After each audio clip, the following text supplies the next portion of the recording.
So I coach a guy named David Martin, and you've probably heard me talk about, I actually call him David. His wife is a lovely Latina, and she calls him David, so I call him David. And we've been together a long time. He's one of the original members of my rooftop community.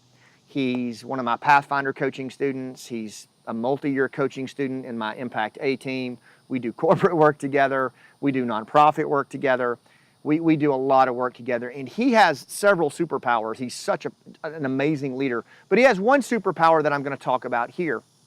And he demonstrated it recently when he went to visit my mom and dad in Kentucky. Yep, that's the kind of guy he is. Just went to visit them from Cincinnati. And he noticed that my dad had a guitar laying way over in the corner.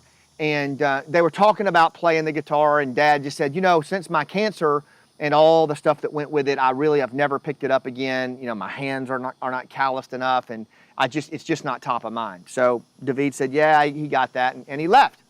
Well, guess what? 3 days later, via Amazon, guess what shows up in the mail at my dad's house? A stand for him to put his guitar on near the door so that he'll pick it up and play it more often. And guess what? My dad does. In fact, just right up here, after one of our last Spartans Rising events, my dad and David, kind of gets me, they played guitar together. And I haven't watched my dad play the guitar since he fought cancer several years ago. Do I really need to do anything else on this video to tell you the power that he has or the impact of high stakes listening, right? Do I really? I mean, I think it's pretty intuitive, right? You see the power of listening. I've seen that same power on display with team leaders and team sergeants in villages where they are working with elders and they listen and then they repurpose the story or their concerns or what keeps them up at night in such a way that those elders climb rooftops in the middle of the night and stand shoulder to shoulder and risk their own life for those Green Berets and guaranteed retaliation against their families because they were listened to, because they were valued. I've seen this work in life and death, and you better believe it works when it's time and money. As humans, we are wired to be social, meaning-seeking creatures. And when someone listens to us, it validates our identity at the most primal level. Please understand that. That's why when you think about the people, close your eyes for a second. Close your eyes. West, your eyes closed. All right, I want you to hold up the number of great listeners that you've been around in your life. How many? That's how many come to my mind.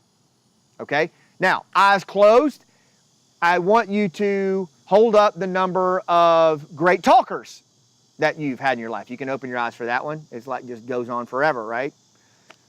Why is that? Isn't it interesting that although we know listening is such a powerful thing, we know that biologically it validates us at an identity level and it endears and creates relevance and reciprocity, yet so few of us do it. It's hard, right? It's not easy. It's a skill. And when you think about the listeners in your life, think about the great, great listeners in your life. My grandfather, my father, right? They come to mind. They work at it. They practice it. It's not just a gift. It's something that you work at. It's a skill. But if you do it, and if you work at it, you can create a level of relevance, which is our monthly theme, right? You know, owning the room. You get that relevance to own the room. And it's a powerful thing. More people buy from you. More people invest in you. The boss approves your plan more often. More donors write checks to your nonprofit. Your children do the right thing when you're not around. How about that one?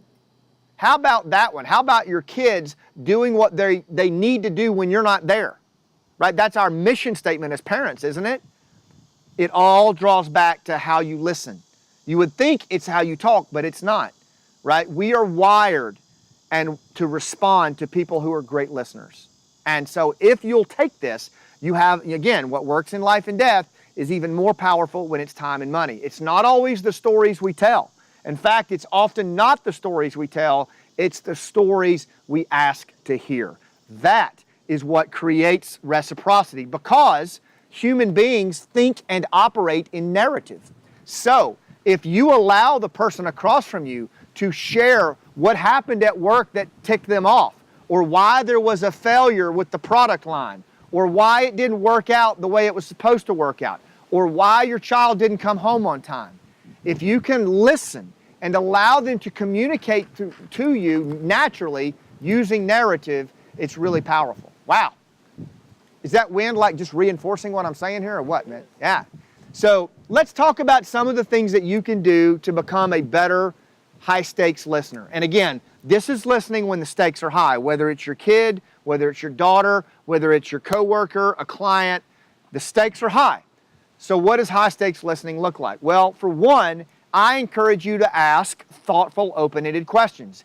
If you go back and you listen to the earlier video blog or watch from this month, I talk about homework before legwork, developing thoughtful, open-ended questions. Why? Because humans think and communicate through narrative. Full stop. We don't think and communicate in friggin' PowerPoint. We don't think and communicate in bullet points. We don't think and communicate in spreadsheets. We think and communicate in narrative. So, if you ask yes or no questions, or questions that force the other party to think, it semi-consciously pisses them off. If you ask thoughtful, open-ended questions that are based on the research and homework you've done, and they are oriented toward ascertaining their goals, what keeps them up at night, or what their desires are, then they will communicate freely to you through narrative.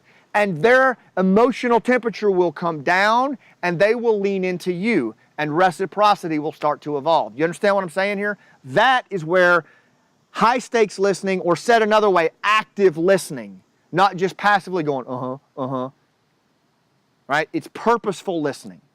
So, thoughtful, open-ended questions and asking them.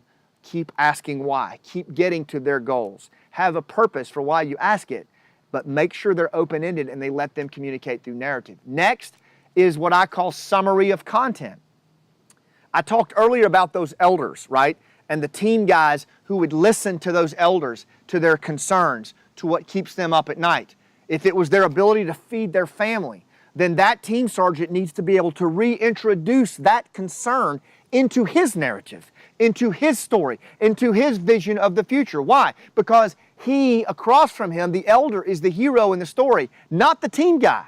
He's the guide. He's the guy that's been to the mountain and back and has a plan. But you want to make the other party the hero in the story. And so by summarizing what you've heard back, it's a great way to do that. It validates to them that you paid attention. It reintroduces their concerns into your narrative, and it draws you closer. And summary of content also keeps you on track for what you're hearing. One technique I would add to that as a subtext, always ask permission to take notes when you are engaged like that. Don't just start writing. In some cultures, that can be considered offensive, but even in the West, right, if you're writing, you're breaking eye contact. And so I'm always going to ask permission to take notes. Look, it's really important to me that I get all this and that I understand your goals. Is it okay if I take notes? They'll say yes, and guess what else? You just endeared themselves to you more, yourself to them more. You just built another level of reciprocity by just asking permission to take notes. It costs you nothing. It can gain you everything. Right? This is old school stuff, boys and girls. I hope you're paying attention to this. Right? Again, I've seen this work in life and death. It also works where it's time and money. And then finally, make sure you close out the conversation. As a listener, don't just get up from a great conversation and then turn to your buddy and go, well, Wes, that was a great conversation. I have no idea what we're doing next, but it was a great conversation. Anybody ever had that happen? Because you didn't close it. As the leader, remember, management of energy, yours and theirs. You have to close the conversation, land that chopper, right, at a minimum. Okay, here's what I think I heard you say. Did we meet your goals? I think we did, but tell me, did we meet your goals? I still have a few questions. Is it okay if I ask them? When are we going to meet next? Close the conversation out, right? Bring it to a close. Don't count on the other party to do that. Not in this day and age. We're ramblers. We're in our head, right? You'll get information and then there's no close. And then you got to circle back, what? And try to get on their calendar again or try to meet with them again. Don't do that. Close it. That is high stakes listening. Know how you're going to close. Rehearse how you're going to close. You do this, you'll take your return on investment up, both social capital and financial capital, exponentially, right? And this includes conversations with our wife and kids, right? The thought that you put into how you close a conversation is directly proportional to how important the conversation and that person is to you. If you don't know how you're going to close the conversation out or what your end game is, how much does that conversation even really mean to you? How casual are you being with the person across from you? You think they can't pick up on that? Think about how you're going to close. It's really powerful. Okay? There's more. Those are 3. There's several more active listening steps. We go deep on these in the Rooftop Leadership community, rooftopleadership.com/mastery.